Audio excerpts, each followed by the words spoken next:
नमस्कार, पाहूया special report.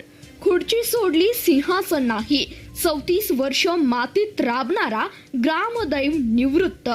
Bhausaheb नावाचं वादळ थांबलं नाही, ते गावागावात पेरलं गेलं. पाहुयात हा भाऊक स्पेशल रिपोर्ट.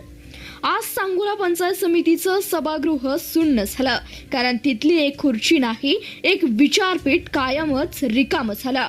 ग्रामसेवक विभीषण सावंत उर्फ भाऊसाहेब 34 वर्षांची तपश्चर्या संपून निवृत्त झाले.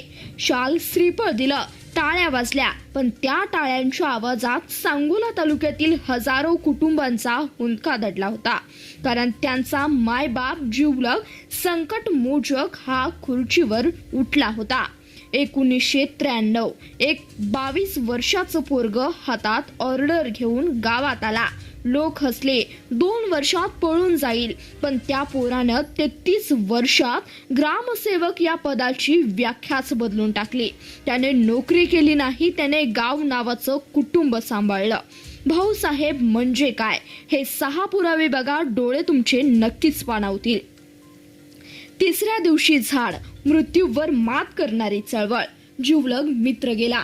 तिसऱ्या दिवशी स्मशानात भकास वाळवंट.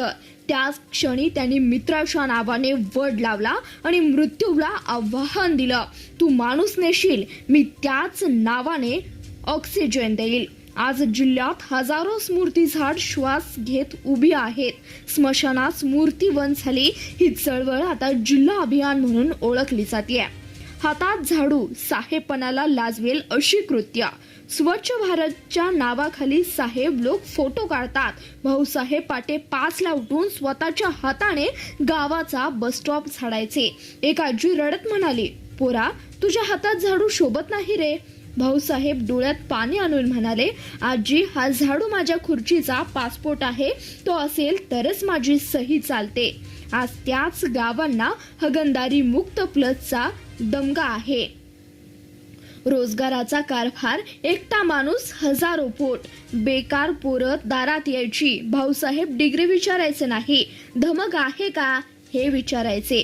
एकाला शेळ्या दिला, दुसऱ्याला कुक्कुटपालन, तिसऱ्याला शिलाई मशीन. आज तेच पोरग आज 4 माणसं पोसतय. भाऊसाहेबांचा मंत्र तालुक्यात घुमतोय, नोकरी मागणारा हात लुळे, नोकरी देणारा हात राजाचे. मायेचा पदर, अबला नव्हे सबला. नवरा मेल्यावर बायका कपाळ बडवायच्या. भाऊसाहेबांनी सरकारी योजना बायकांच्या दारात नेली. कागद स्वतः भरले, बँकेत हात धरून नेलं. आज शेकडो महिला बचत गट, कोट्यावधीची उलाढाल. घेरडीची सखुबाई छातीवर हात ठेवून सांगते, भाऊसाहेब माझ्यासाठी देव नाही, देवापेक्षा जास्त आहे. दुष्काळाचा कर्तन काळ, 2016चा दुष्काळ. गाव टँकरवर. भाऊसाहेब कुदळ घेऊन शेतात उतरले. पाणी फाउंडेशनच्या कामात रात्रंदिवस राबले. शेकडो शेततळी, हजारो झाडे. आज तिथं दुष्काळातही डाळिंबाच्या बागा डोलतात. तो म्हणतो, दुष्काळ सरकाराचा नसतो, इच्छा शक्तीचा असतो. शाळेचा सरस्वती पुत्र.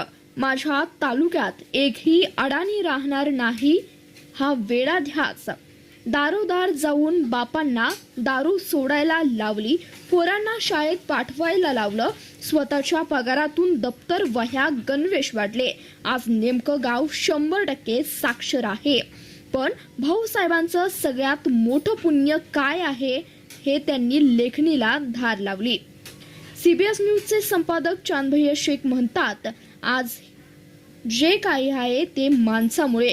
2006 मध्ये मी नवीन पोरगा, भ्रष्ट अधिकाऱ्यांवर बातमी लिहिली, मला जीवे मारण्याच्या धमक्या. मी घाबरून भाऊसाहेबांच्या पाया पडलो. हे कडाडले, उठ बे, पत्रकार आहेस ना, मग मरणाला घाबरतोस का. लेखनीत शाही भर आणि आधी काळजात आग भर. जा लिही. गोळी लागली तर पहिली गोळी माझ्या छातीत घुसली पाहिजे. त्या दिवशी चांदभैया शेख नावाचा पत्रकार जन्माला आला. माझ्या प्रत्येक पुरस्कारात 50% वाटा भाऊसाहेबांचा आहे. निवृत्ती कसली?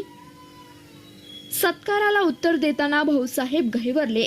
34 वर्ष पगार घेऊन गावाची चाकरी केली, आता बिनपगाराचा फुल टाइम ग्रामसेवक होतोय. खुर्ची गेली, जबाबदारी 100 पट वाढली.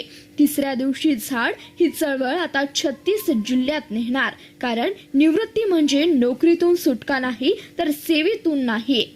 भाऊसाहेब, तुम्ही ग्रामसेवक नव्हता, तुम्ही विद्यापीठ होता. तुम्ही जे झाड लावलं ते आज वटवृक्ष झालंय.